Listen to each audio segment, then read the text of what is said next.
evening and welcome to the show On the Spot. My name is Patrick Kamara. Now, historically, politics and religion have influenced each other in areas like governance, social values, and conflict. Therefore, religion can be both a progressive and a problematic force in electoral democracy, influencing political engagement, voter behavior, and social movements. Over time, politicians have come out to call on religious leaders and institutions to raise their voices in some events happening in Uganda's modern democracy. And so tonight, we'll be looking at the linkage between religion and the politics. And my guests include Imam Idi Kasozi, political analyst and Islam scholar. We are supposed to be joined also by Reverend Canon Simon Dembe Liayesu, who is yet to reach here. But here we have Mr. Ronald Kwesiga, who is a member of the National Executive Committee of the NRM. Thank you.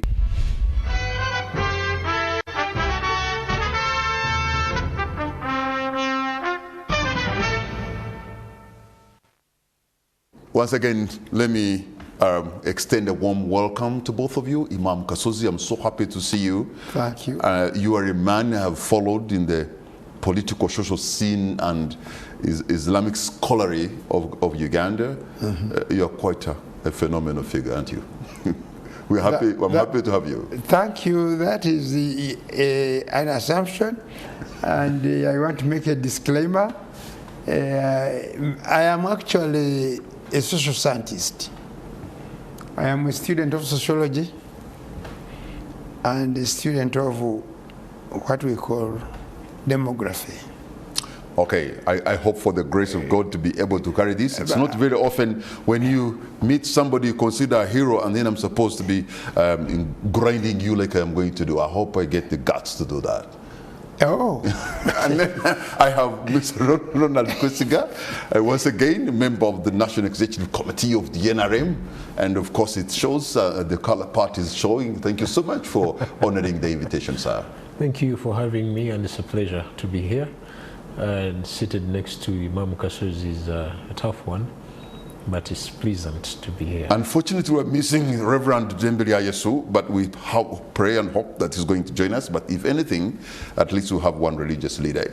Imam Kasozi, I have seen the president of Uganda, whenever religious leaders try to maybe give counsel or guidance, he's quick to say, this is not the Arubimbi. This is not where they should be. In fact, he uses sometimes the biblical word. I don't know whether it is in the Christian hymn book that says they have not done what they are supposed to do. They are doing what they are not supposed to do, and there's no truth in them. But when a religious leader comes to support him, he's able to embrace. What has been your view on how religion is influencing politics in Uganda and vice versa? Good evening, viewers, and it is a pleasure to be on the spot once again after, I don't know, I think it will be some while. And particularly we are trying to dissect or discuss a very controversial issue, depending on where you stand. Many people think that religion should not come into politics. Others also think politics should not come to religion. But the faith I believe in, it is the contrary. We strongly believe that politics is a small portion of what religion is. And therefore, we cannot separate, you cannot separate religion from politics, and you cannot separate politics from religion, because they say politics is management of society, and society is directed and governed by religion. And therefore, it is a mistake for anybody to say that religious leaders particularly shouldn't be part or should not participate in the political issues. The purpose of religion is to guide society with a divine message spring from the creator, the one who provides for us. And therefore, I don't think because he wishes human beings to be well off, to be better, I don't think he would have prescribed to them something that would be a problem. The only unfortunate part is we particularly misunderstand. Actually, we do not have a true conception of what religion is, and consequently, we look at it as a conflicting thing. Religion can conflict with politics, but it also complements it. Because religion is about dignity of humanity. Dignity of humanity. It is about conflict resolution, not only with other people, but first of all yourself. When you are hurt, when you are faithful, you have faith in your heart, then it means you are sympathetic, you are compassionate, you are sincere, you are trusted. But the other mention you said, that the president is quick to say that this is not your Rubimbi. It is because he deliberately does, he knows it is, but he deliberately does it because he goes back to colonial, I think the colonial times. Many people think that religion came here to colonize them, or that the colonialists used religion to colonize them by curbing them down, and then they are governed of some sort. So I think the president misses a point, and unfortunately, because over time, he is like a guardian of some religious leaders. He's like a guardian. You know what the role of guardianship. That's why he challenges them.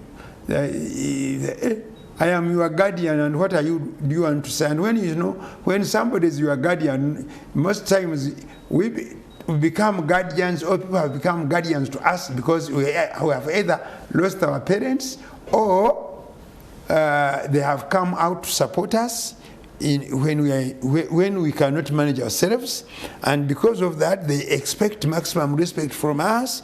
Even when they do something which is not right, they want you to submit.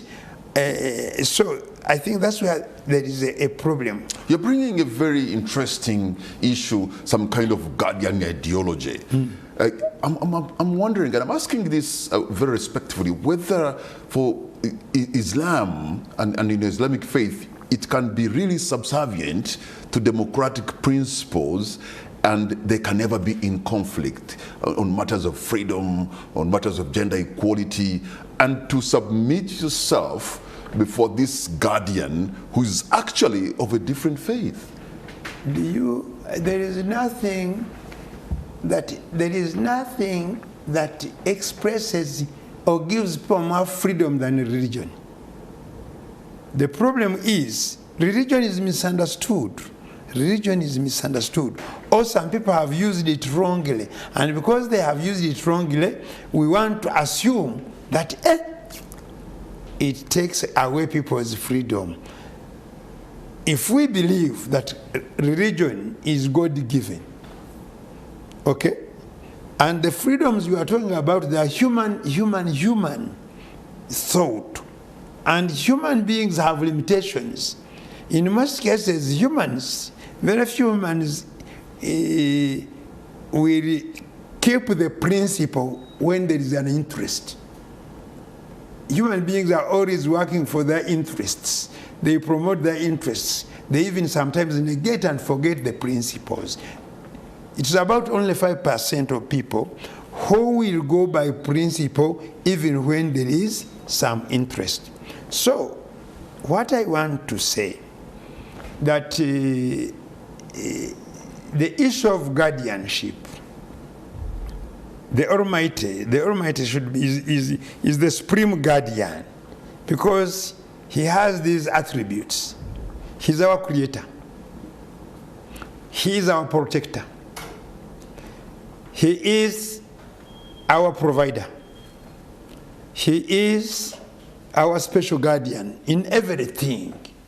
And those of you who profess religion, you know how he protected the prophets amidst challenges of political leaders of the time. For example, Moses, known as Musa, versus Pharaoh or Pharaoh, the Pharaoh. Okay? You know how those leaders of the time, when Ibrahim is Abraham, when he told them that he stop worshiping these idols. And you remember, both the Bible and the Quran will tell you, he destroyed the idols and he left the bigger one. When he was asked, who did this? He said, I don't know, probably ask the big one, because the one who remained, maybe. Then when they said, but that one cannot talk. Then he said, how do you believe and have trust in something that cannot talk? And you leave your creator. So what I want to say, I don't know whether I will say it correctly, is that I will request people, first of all, to go and understand religion. Then when you appreciate religion, you will see the freedom we are talking about, and maximum freedom. For example, there is a verse in the Quran when they are talking about when we go Makkah, the place where Abraham is, and his son Ismail, they worked on it. There's a verse which says, those who enter there, وَمَنْ دَخَلَهُ كَانَ آمِنًا, they will get maximum security. So if we believed in the truthness of belief, then we would be at peace with everybody. Okay. Because what we see as differences among human beings, like for example, what is notorious in this country, Uganda, is tribal. Many people, I don't want to call it ethnical, it is tribal. People these days, they would bring and say whatever they want to say about other people's tribes. They forget to know. The moment you hate somebody, you abuse somebody, you deny somebody a chance because he's not from your tribe, you are challenging the Almighty, who said he created us he's the one who created us nations and tribes. For what purpose? So that you can know each other. And then he said, Inna akramakum indallah. The best amongst you is the most God-fearing. The moment you fear God, you will not have a problem with Kamara, because he's not of your faith, because he's not of your tribe. Two, even if people are of the same faith, you know, we also say that I am more faithful, or I am more religious than the other one. You see? So if you are more religious than me, what you are supposed to do is to educate me, teach me to become as holy as you are. Okay, let me come to you, Ronald.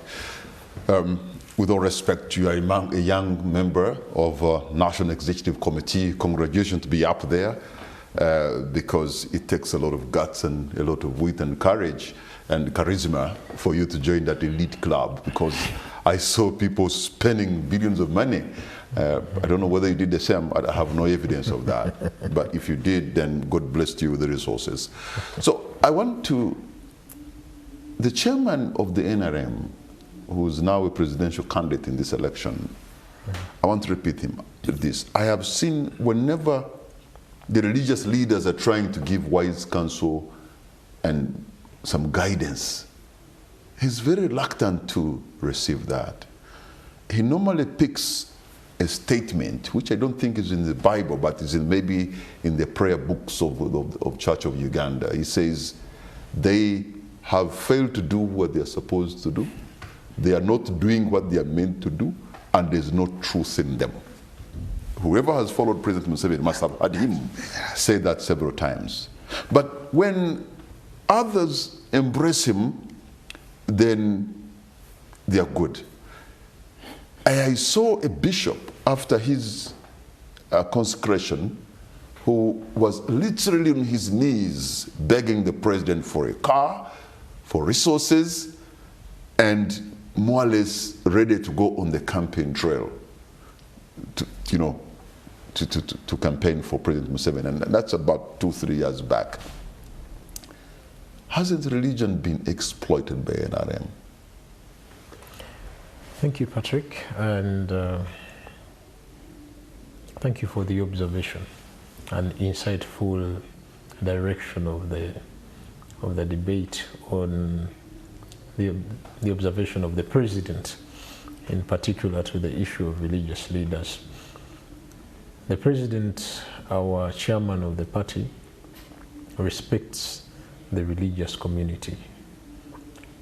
And to re-echo that, there is no single function he has had where he does not have the presence of the religious community.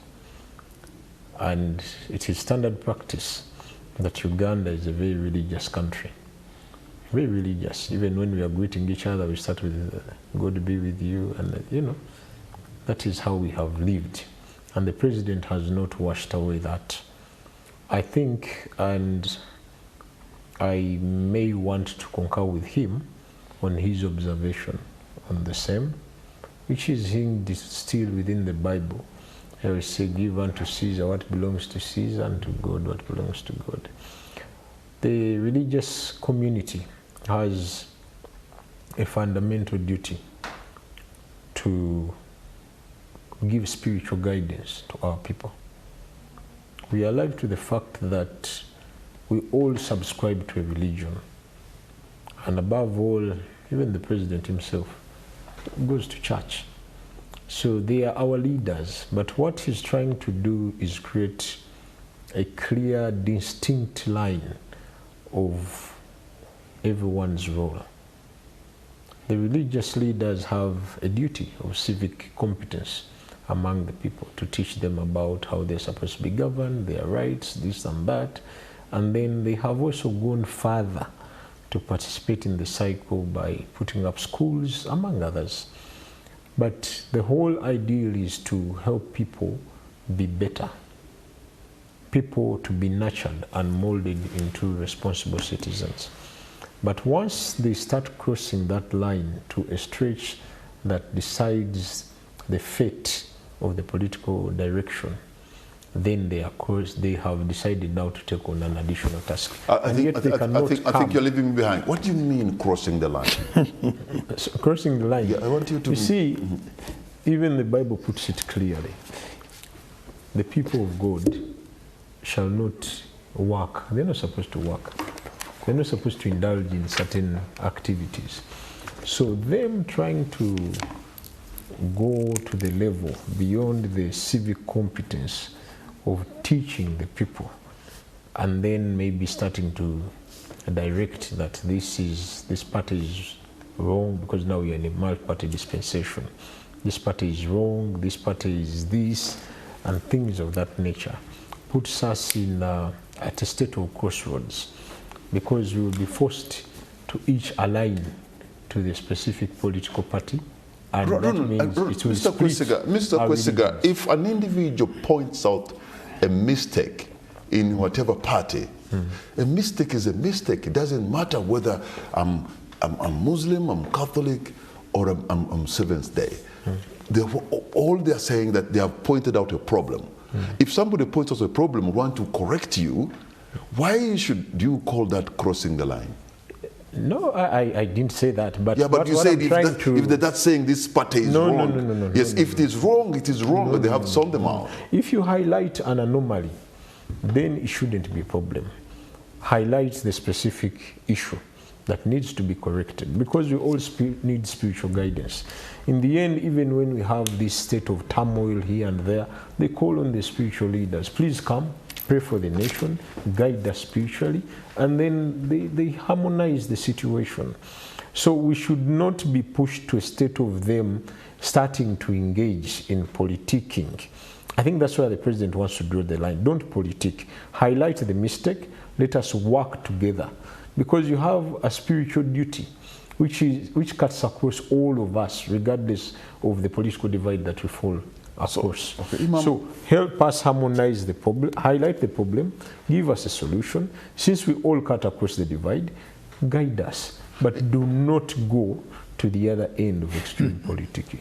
Imam Kasozi, I wonder what you, because he's talking about the extreme end, I don't know what, but the question I have for you and the frustration I see is that you, the man of the book, we have a country that has an integrity deficit. We have a country where we see something violation of human rights, death, shedding of blood, hemorrhage of public resources. But we don't see you using your positions to sound it out the government, to tell them stop it. Okay. And yet you are supposed to be our guardians. Before I get to that one, you see, sometimes people confuse me.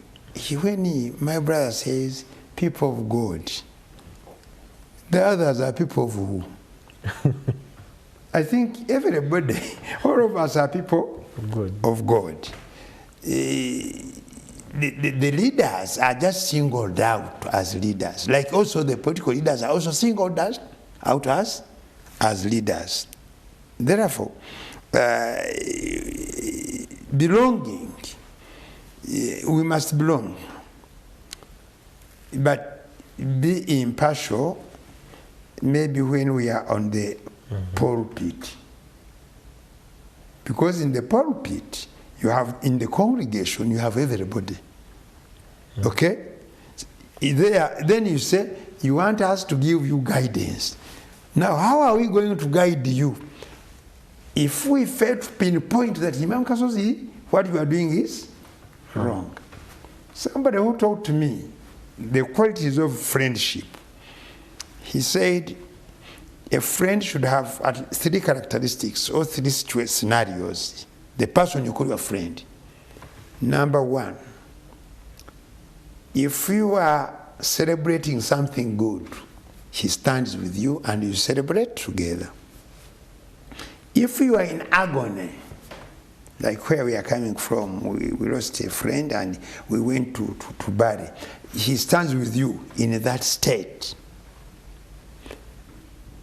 When you commit a mistake, that is the 3rd one, he stands with you, but he should be able to tell you that that's a mistake. The moment somebody says you have committed a mistake, and instead of telling you that that is a mistake, when your friend commits a mistake, you don't abandon him. Stand with him, but tell him that that is a mistake, because mistakes can lead to problems. Okay? Some of these are small mistakes. It may be a family relationship. You have a problem with your wife, and then somebody who is your friend, then he comes, when you go back home, beat her up so that he knows that you are the man.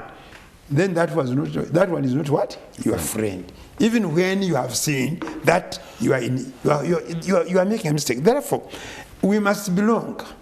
But when we are taking decisions, we should be impartial. So the moment you tell us that we must not belong, you are also telling us that we should not vote. Because by voting, now we have 8 presidential candidates. I have only 1 vote. Therefore, I must vote 1. 7, I'm not going to vote. That is no. So, now, if I decided that Kamara is the one to vote, then, and I want from this also to vote for Kamara, I must also convince you why you should not vote the other people. I have become partisan. But the partisan that I think we must avoid as religious leaders is when we are on pulpit, whether in the church or in a congregation, because the congregation it may not necessarily be in the church or in the mosque. Okay, but we must belong. My religion tells me that never be, don't say I am not here, I am not there. No. Because it's not also possible. Everybody has a side. But be conscious, be impartial, and be sincere when you are taking. So if you're on the pulpit and you are sincere, why wouldn't you single out a problem you have seen in an entity or a political party or a leader and tell them off? No, because you are being sincere. And you that one, you say it in general terms, not in particular terms. That's where the worry is. For example, supposing there's only one Muslim presidential candidate. Tomorrow is Friday. If there were 4 and all of them prayed in the mosque where I'm going to give a sermon, okay? What is not right is to single out this one. What I do is you talk about the qualities of a good leader. Absolutely. And then say, elect that one who has these qualities. And people know, they will know. They will know.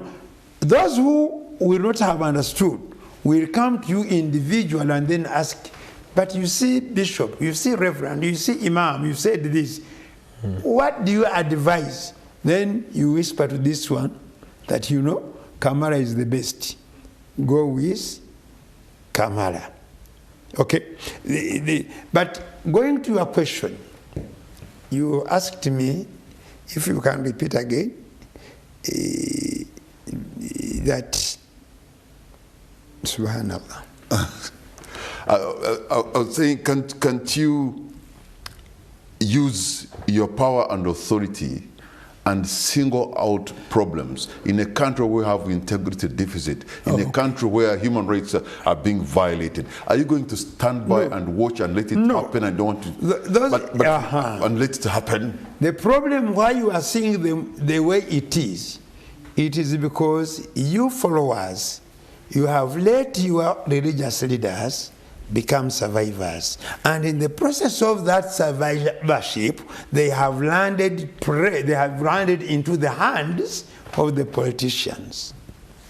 Okay, that's why I am an imam. I told my congregation that if I feel I want a bicycle, and I know the congregation can buy that bicycle, and I ask them to buy it and they don't buy it for me, I resign the next day, because it means I'm not their leader. So when you fail to do it for him, now he finds Solas, the politician. Solas, what's your name? Ronald. He finds Ronald, and Ronald provides. It therefore means Ronald, Imam Kasozi has run out of the hands of his followers and he has landed into the hands of what? Ronald. Then the English adage will come.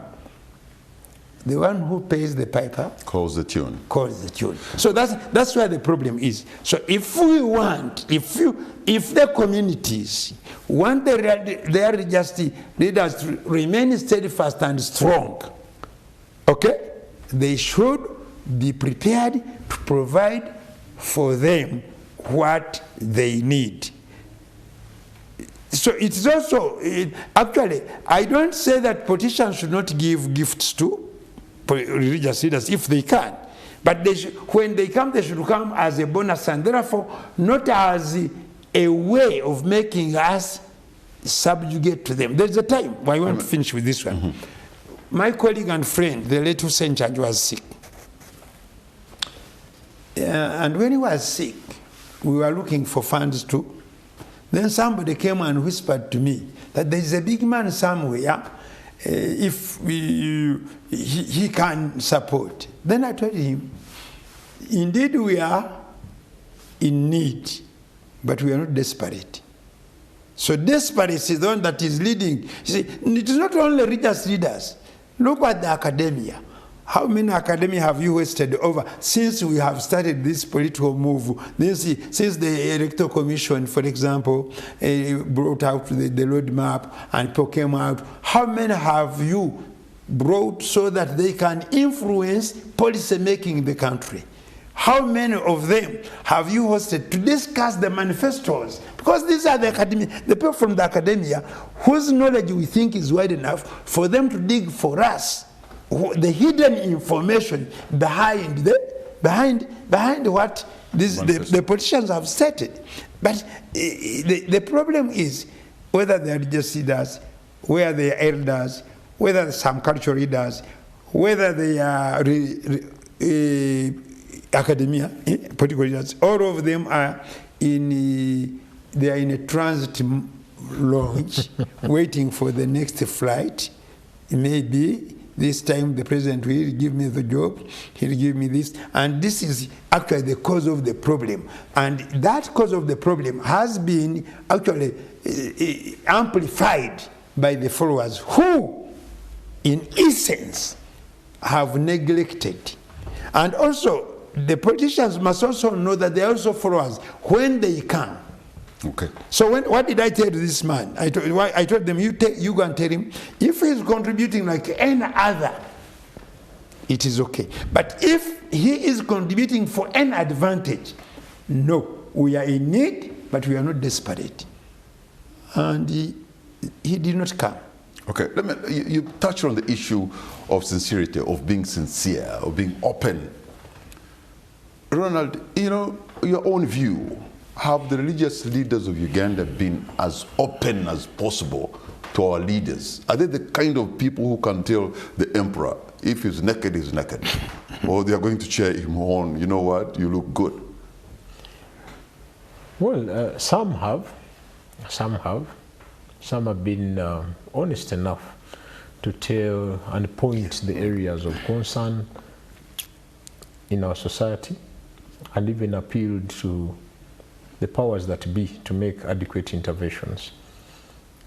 However, some have turned a blind eye, and they prefer to have a cordial relationship with those that they feel they need something from, like Imam Kasuzi highlighted. But those I would say those isolated instances. They're not to the extreme. They've tried to maintain their status quo and pronounce themselves on certain issues.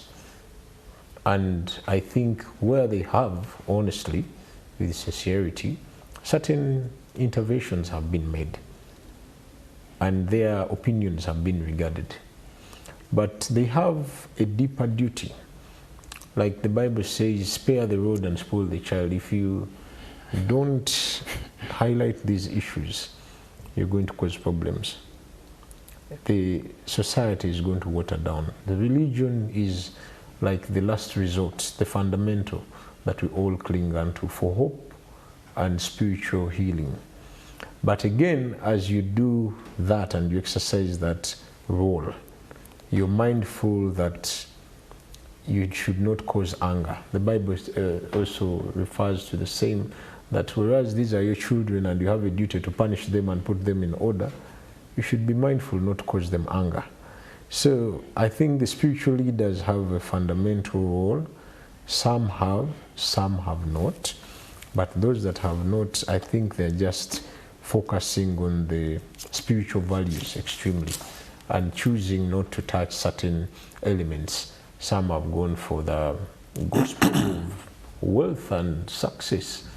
Others have balanced it. So it's a two-edged sword. Some have not. But I feel on a larger scale, they have done their part. I come from an area which is under Rwenzori Diocese. And I remember reading a statement by the Bishop of Rwenzori Diocese, I think the Reverend Robin Kisembo, is issuing a statement that in this time of campaigns, there shouldn't be in Rwenzori Diocese fundraising. All things must be halted until the campaigns are over. And I thought that was brilliant and good. And there shouldn't be a time where a politician or any individual is given a minute to greet the Christians. And I thought that was good from Robin Kisembo, so that people are not confused. you know, this is the moment now when some religious institutions and centers want to make a windfall of money because the politicians are so malleable, so they can give the money. Well, in Rwenzori diocese, the bishop stopped it, but I don't know whether all other churches are falling in line under that diocese or even in the wider church. I think what the bishop did was giving an insight to the entire country and more so his region. Because fundamentally, even giving a donation in this period, it's an election malpractice. So the bishop is just trying to circumvent the irregularities that might arise in the guise of religion. He's trying to cut out that whole situation. But also, we are alive to the fact that the religious community, that because they have the pulpit, which has a crowd, a gathering of many people, has always been turned around to be a campaigning avenue, because it's one of those areas that you are assured you're going to meet Patrick. Patrick, you will not get him in an open rally, you may not find him home, he has a busy schedule, but in church you will get him. You'll say something, he will see you, he will know you, so that on the election day, you'll have to do something. So creating that kind of environment creates neutrality and paves the way for a balanced position. Come to church, pray like everyone, but do not cause stampede to convert our church into some sort of political arena. Let's be bound by the spiritual duty that guides, that brings us to church, and you let the religious leaders also maintain sanity. You're going to come and mention funny things, then they'll be forced to give opinion here and there, then before you know it, you're throwing a penny or two here and there. Then they also have needs. The needs of the church don't stop. And the religious institutions, they don't stop because they don't have direct businesses that keep churning out money again and again that will honor all their obligations. So the needs don't stop. But by giving this kind of guidance, I think all the religious leaders should toe the same lane, and I think it is good guidance. It also enhances and brings forth the spirit that the president was trying to bring forward by saying the religious leaders not to be mixed up in these things. And so, Imam Kasozi, in these elections, or in this period of elections and campaigns, are the district cards and the imams like you, yourself, insulated against the temptation of trying to get money from politicians? It could even be for building a masjid and all this kind of thing. How do you avoid? Because if they give you that, then it puts you in a compromising situation. You lose your guardianship. To the contrary, I don't agree with that, by the way. That we should deny people from giving sadaqah or from paying zakah. Supposing the man had not paid his zakah, and this is the time to pay zakah, and it has come at a time of campaigning, and he is a candidate. Does he forfeit his religious obligation because of the fear? If they are bringing this money in the form of influencing you to support them, that's why, that one I can agree with. But denying people to pay zakah, because somebody has prayed in the mosque, for example, tomorrow he will pray, or on Sunday, and the basket is passing by. Okay? People are putting there 100, 1,000. For him, he puts there 1 million. And of course, they will see him put it there. They will see. Put it privately. But the basket is moving around, and people will see. Actually, next to him, it will be even his what? His competitor, his opponent.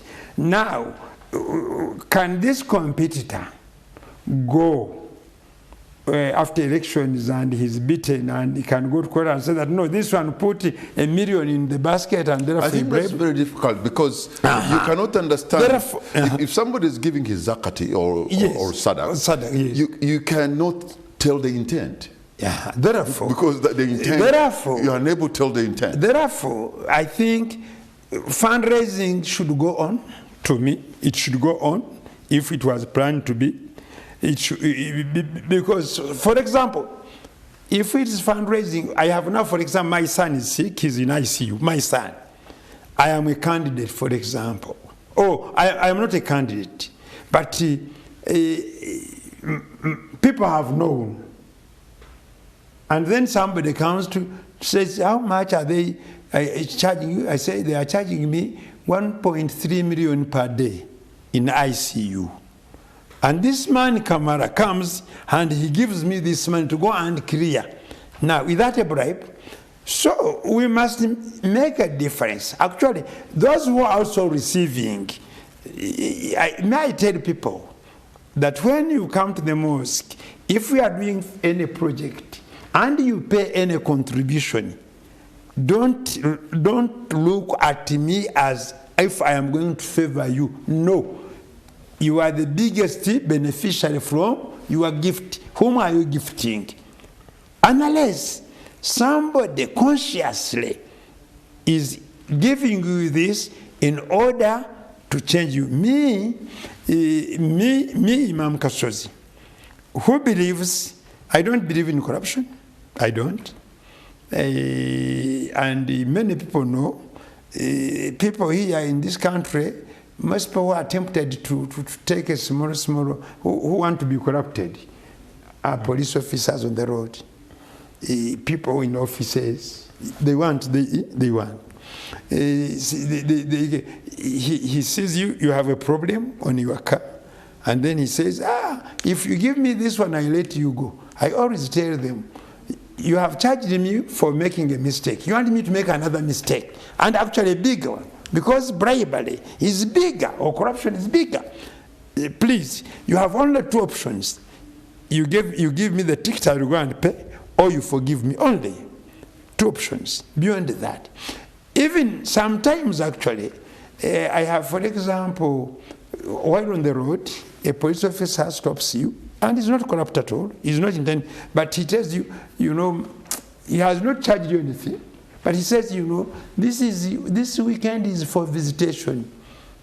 I want to go and see my what? Children. That one, to me, that one, I wish I should give them. But I also tell them, I cannot give you in that form. Why?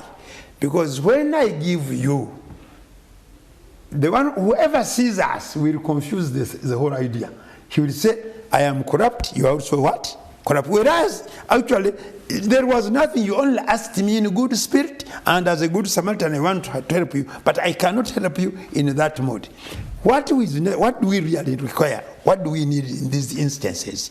Is for us, religious leaders, political leaders, non-political leaders, followers, to be straight and clear in our minds that what we are doing is not, we are not doing any wrong. Therefore, this business of ordering people, like I hear the Electoral Commission says, don't do this, don't this, I think partly they are to blame. Okay. They are the ones who want to really, in one way, promote corruption. Ronald, I have seen, again with a lot of respect, a lot of religious externalism, especially in the Christian faith, where people pretend to be, born again, fundamentalist, born again, and yet, when you look at their deeds, you can see somebody has really fallen short. Even me, who is not a religious leader, could be in a better position. And yet, those who have fallen short and they claim to be shepherds are surrounding themselves, around our leaders. And I'm always wondering, what are you doing with them? It is not enough for you to shout, God, God, God, Allah, Allah, Allah. You're not doing his thing because you're going to be judged on what you do. Right. And we see them. and we know them, and we see them with you. I think that forms the background of our president's message, that they should not mix the two things. Some of these leaders, I think midway, for lack of a better word, I think they lose the spirit of shepherdship, and they get carried away with the pleasures of politics, for lack of a better word. Then they start mixing the two.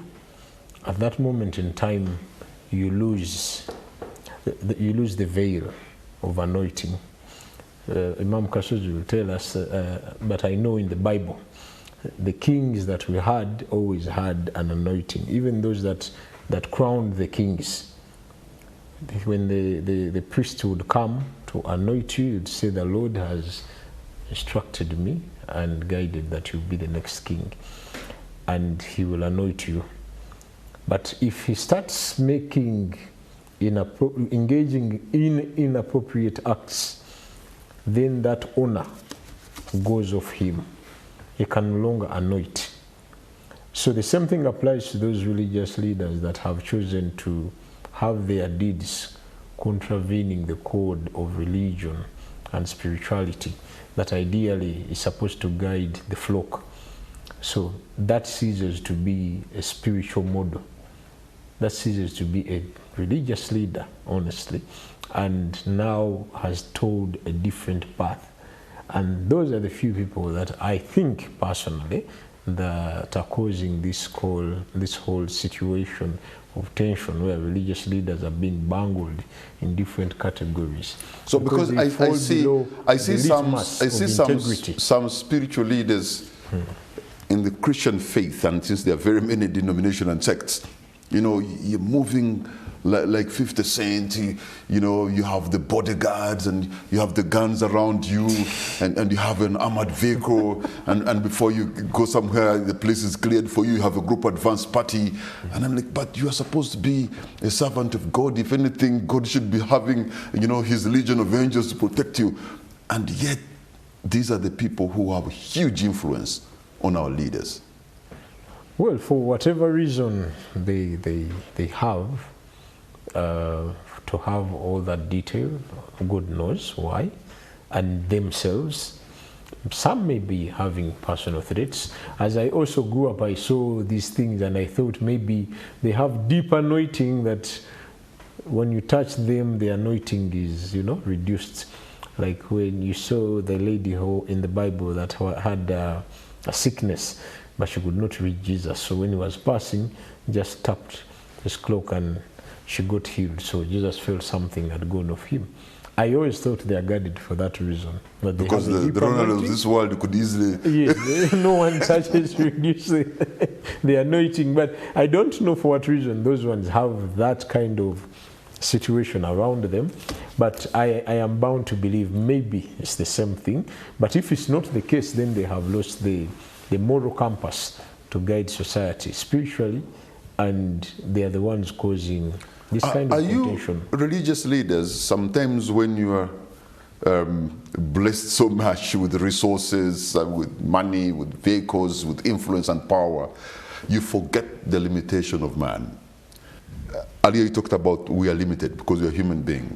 I was lucky. I entered a Jewish synagogue. In fact, I was near the Al-Aqsa Mosque, called Al-Aqsa Mosque in Jerusalem, which is just next to the Wailing Wall or the Western Wall, which is a reminder of King Solomon's temple.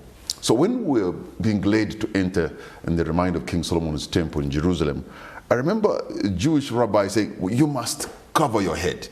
So if you don't have something like what Imam has, there will be something temporary, you'll put it on your head and you enter the place to the Wailing Wall. So I asked him, why are you forcing us to put on this? He said, you know, because for us we believe we can be advanced in technology, we can have the knowledge, we can have the wisdom, but we cover our head so that it should remind us of the limitation of man. And I'm like, okay, but it appears now religious leaders sometimes, when they are so blessed with resources, they forget about the limitation of man. No, I think, you see, we want to put an impression that religion is for the religious leaders. Religion is for us all. Faith and belief. We expect somebody who is more grounded in religion probably to practice it better. But there could be more religious people who are not religious leaders. But they are more religious. They know their God. They appreciate what He has given them. And therefore, they believe with maximum sincerity. Then, you see, when you are a leader, there are certain things you must not forget. Because I know what you are talking about. You could be, I have been in several mosques, probably it could be even in the church. There is any drive, they are making any drive to facilitate an activity, and you will never see the religious leader, the sheikh, the imam, the reverend giving in something, as if all the time they don't have. That is a weakness. I don't believe in that one. Actually, you should be the first one to give, so that you put confidence in the followers that he is part of us in everything. We are as if, especially when it is in relation to resources, we think it is only the followers that should give the resources, including those who are poorer than us.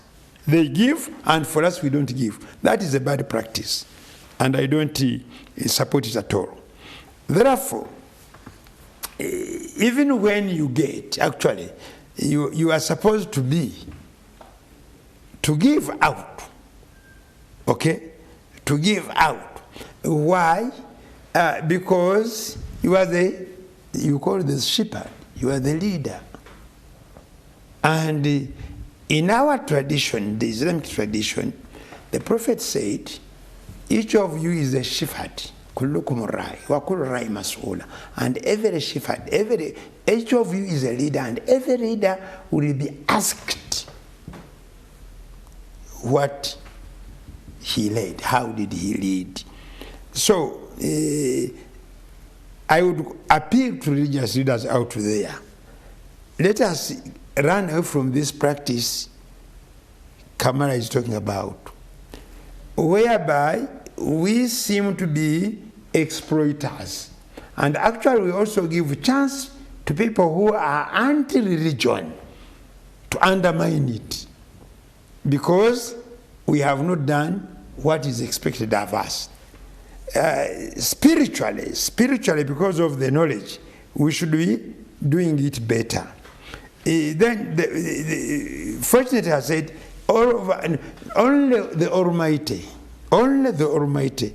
is the one who cannot make any mistake. Let me look. The rest we can. Imam Kasozi. Yes. You know, for us, we're not Muslim, but when you observe in Islam, there are tenets that you follow, and I look at them as real, the essence of how life should be, because when you wake up and pray, the waking up alone will give you a discipline. You're not going to be a lazy man. When you go, how you pray alone is more or less like making a working out. Your body is exercising. But even before you pray, the ablution you do is you're making yourself a clean man. But also when you take some time once in a year and you fast, you're actually detoxifying your body, in my view. But even the things you don't eat, the haram, scientifically, you are making your body does not get intoxicated taking bad things. By the way, even when you allow for somebody to marry even 4 women or what, You're just confirming the reality that most men are actually living in denial. They have 3 or whatever. On matters of democracy, I wonder what would Prophet Muhammad, may peace be upon him, what he would have said about democracy, whether he would have had the democracy the way we have it, because I see in most Islam countries in the Middle East, be it Dubai, Abu Dhabi, or wherever it is, there is no democracy, but those countries are doing good. You see, that's where I think people go wrong. Democracy is not what makes things go good. No. It is the spirit of the people, the way they perform, they do what they're supposed to do, that makes a lot of sense. And because, do you know that democracy is also a dictatorship of the majority suppressing the minority? What religion is interested in is what God talks about, that when he's talking about this, he says, Inna Allah ya'muru bil adli, that Allah subhanahu wa ta'ala orders us to do what? To do justice, to be just, adl, wal ihsan, and doing right things. Okay? So the issue, democracy has nothing to do with good. Even the so-called best democracies, we see a lot of mistakes being done. Okay? So what I think is important, that's why I told you, the relationship between religion and democracy is a complex matter. Okay? When democracy is talking about dignity of the people, human rights, freedom. Religion is talking about dignity of the people, human rights, and freedom. Okay? So, in the Muslim world, the reason why people say there is no democracy, because people think democracy means only voting. Okay? Voting. But many people vote, many countries vote. And the results come out. When you ask in Tanzania, did they vote? They did. Is it democracy now? I don't know. So, in some other place somewhere, I said, wherever there is voting, if you see people participate in elections, and then you are told that somebody got 70% and above, know that there is something wrong in that society. Because it's not possible. Gentlemen, hold on to your points, because we're going to take a break. And on the welcome back. You're watching On the Spot. My name is Patrick Kamara, and my guest this evening, I have Imam Kasozi, and I have Mr. Ronald Kwesiga, a member of the Central Executive Committee of the NRM Party. You know, Mr. Kwesiga, I wonder, by the way, we are into an electoral season, the campaigns are going on. Surprisingly, I was coming in here and I had somebody say, you know, this campaign is boring. and I don't know whether it was meaning because there's no cases of real violence and death and destruction. Can we say maybe our spiritual leaders have spoken to us and we are more sane now? The people like Imam Kasozi have done their job. After all, anyway, it is supposed to be peaceful. But, you know. True. Like whoever contacted you, I think raises a genuine issue. We are having a very unprecedented election. It's very calm, and I pray it continues like this. The religious leaders have done a fine job. They have prayed for the nation, they prayed for a peaceful election, and it is happening. Ideally, it could also be the calm before the storm, you know. Ideally, an God election forbid. should just give us an opportunity to hear from different candidates, their views, their opinions, and what they intend to do for the country. where we experience contention and fighting, violence and things of that nature exhibits a deficit of something somewhere. But this time around, I believe we are having a situation of political maturity, and political maturity paves the way for tolerance. People are not too aggressive towards one another, despite the variation in political inclinations, which is a sign of maturity. At a point in time in the growth of democracy, things of this nature are bound to happen. But anyway, we saw an episode of such kind of violence that probably was nipped in the bud in Kiruhura. That was not good.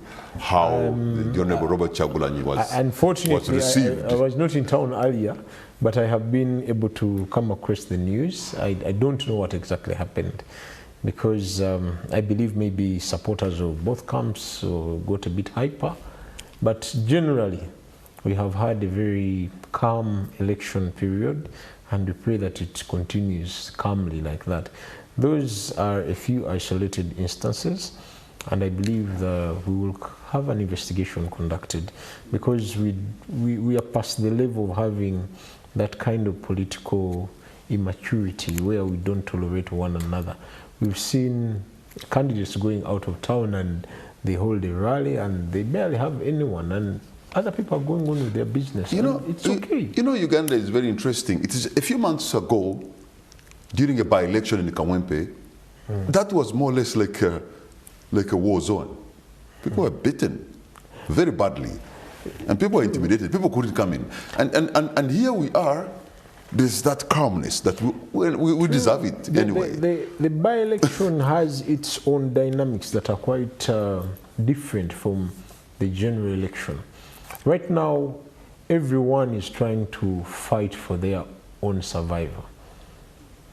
And everyone is on their own trying to convince their voters to get to accept them and by the way, the real campaign for members of parliament is beginning next week. Yeah, everyone is committed wherever they are, in whichever capacity. Those that are campaigning for the president, they're focusing on the president. Those that are supposed to go. So the dynamics of the general elections are quite different from those of the member of parliament. And the by-election attracts resources of all kinds, human capital, security, everything in one place. And for as long as people are gathered in one place for a common cause with contention and desires, a conflict is bound to ensue. We shouldn't be so. It shouldn't be a very unique scenario of what happened in Kawempe. Although some instances are regrettable, but I feel those are the dynamics of by-elections are very distinct from the ones of a general election. I have seen in some cases, Imam Kasozi, where a Muslim man was organizing a dua to pray so that something funny should happen to a leader, and probably God should expunge him. And I don't know much about that, but do you sometimes use your power as spiritual leaders in your faith to lead a dua that is supposed to, be like a prophet of doom? That is not a dua. That is what? No. You see, without giving examples, there has been somebody who has done that. In fact, I think it's even a presidential candidate now. I know. You see, people do things out of ignorance. And those who don't know think it is dua. Like, for example, I see on social media, I see very many people saying that they are praying, even this born again, that we are praying to get this. When really they can't. They are only playing on the ignorance of the people. That was not a dua, and it cannot be. A dua is supposed to be a dedication to the Almighty for good things. First of all, good things, or appreciating what you have got. So I think the reason why previously we had challenges in the elections is the way how the security personnel reacted to scenarios and situations. And actually this could be even a temporary. We are still in a temporary, because we never know. We still have 2 months of critical campaigning, November and December, okay? We don't know how things will end. But of course you have mentioned of Kiruhura, you know what happened in Budaka yesterday, or the other day, FDC candidate complained, you know, Noop complained in Lira, and actually some people have been arrested in that side. But what we are seeing as calmness, largely is because there is no critical competition in this election. Okay. That's number one. Number two, history. People are learning from history. Those who have been overzealous, especially in scenarios like these ones, they have become the victims. You have heard, I have seen in this station you work for, many people complaining about people who disappeared in 2020, 2021, up to now. Others are still detained. They are not even brought to court. Others, recently, there's a woman who has died, and the husband is unknown. Where the husband is. I think those instances... John Bosco Kibala. I think those instances is like, for example, now asking people that they should go to the bush. Bush fighting to overthrow governments. That scenario is just what? Are there times because when religious leaders can issue, like in Islam, we've had something issuing a fatwa, where somebody should actually even be killed? Or if you look into the Middle East, the beginning of the Intifada, or what the Palestinians call the Mukawama, which is about resistance, which is, you know, pushed by a religious leader. I don't understand that. So could you also issue a fatwa? I could, if it necessitates. And sometimes the fatwa is negative. For example, I don't want to get into that. There was a gentleman who was very controversial, you know, Salman Rushdie. And then the whole leader of a nation, a supreme leader, issued a fatwa. Somebody should die. Yes, and when a fatwa is issued, we must also know, you see, Islam has the fairest justice system, by the way. But because it is not purely practiced, people will never know its beauty. It's very beautiful. But who issues a fatwa? He should be a person grounded in faith, in religion, and not alone with a council of ulamas, knowledgeable people, and consult the literature to see if it's against a person who has committed a crime. It should be after a fair trial. What do I mean?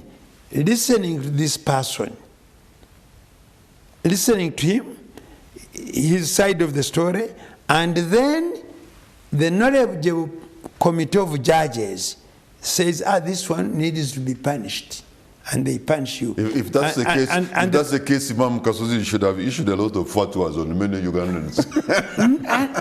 Many Ugandan leaders. And in Uganda, and save us the trouble. And in Uganda, the Islam Sharia doesn't work. Okay, and two, fatwas are issued, or those decisions are issued on people who, for example, have what you call blasphemy. The reason why Salman Rushdie was and a fatwa or a judgment was issued against him is because of what he did. He wrote a book which he called Satanic Verses. I have read that book. Actually, I have it. I have read it, and I didn't want to say I've read it. I don't want to. He crossed the line over some religious issues, and therefore, the Ayatollah Khomeini, who is the leader of that of his Islamic group, Republic of Iran, issued the fatwa or the decision against him. It is not every sheikh that will issue a fatwa. A fatwa is like, for those of you who believe in parliamentary discussions, it is like there's a referendum and Togo and a debate on a matter, or the Supreme Court has sat down and they look at all the issues and they issue that decision. Or an issue can emerge now, and people look in the books, in the literature, the Islamic literature, and they don't see the decision. Then the ulamas will sit down and make a decision and say that, okay, this one is acceptable now. Or if it was being done, it is not acceptable. To help the people continue enjoying life without any hindrances. That's when fatwas come in. But when people are outside the religion, for them, say, in Uganda, actually in Uganda, ever since Uganda has done, I have not had even the Majlis Ulama, the council of the knowledgeable people, issue any fatwa. Because sometimes people say statements in the mouth and you call them fatwas. They are not. On what basis did they make? Okay. Because a fatwa could be challenged by another council of ulamas. All right. Okay. I didn't know I had provoked you to go deep into this. But gentlemen, I don't want to be a kind of person who started a discussion on Thursday and end on Friday. Mm-hmm. So for that matter, we are going to have concluding remarks. And what's going to be your parting shot, Rona? Well, mine would be largely to appeal to the religious community to continue praying for our nation and molding us spiritually to be decent people that uphold the values of democracy, transparency, and above all integrity as law-abiding citizens of Uganda, so that we engage in valuable transformative activities so that we see a better Uganda beyond the elections and the many years ahead of us. Thank you very much. Imam Kasozi, your concluding remark. Maybe two. Number one, that let all of us look forward for a better country, and if it is the religious leaders to influence this, they should come out in the hibernation where we are and help the country realize the importance of what you call integrity, what you call peace, what you call good governance. It is an obligation to us in the Islamic faith that whoever sees anything wrong, he should change it. And 3 forms have been suggested. Number one, by the hand, meaning if you can't by force, you force it down. 2, if you can, speak about it. If you can't, just dislike it in your heart.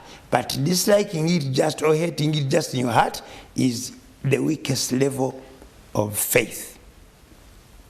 Lastly, people out there, if you love this country, mind about the type of the leaders you want to vote. Let us not just, because out of anxiety, out of excitement, out of depression sometimes, out of annoyance.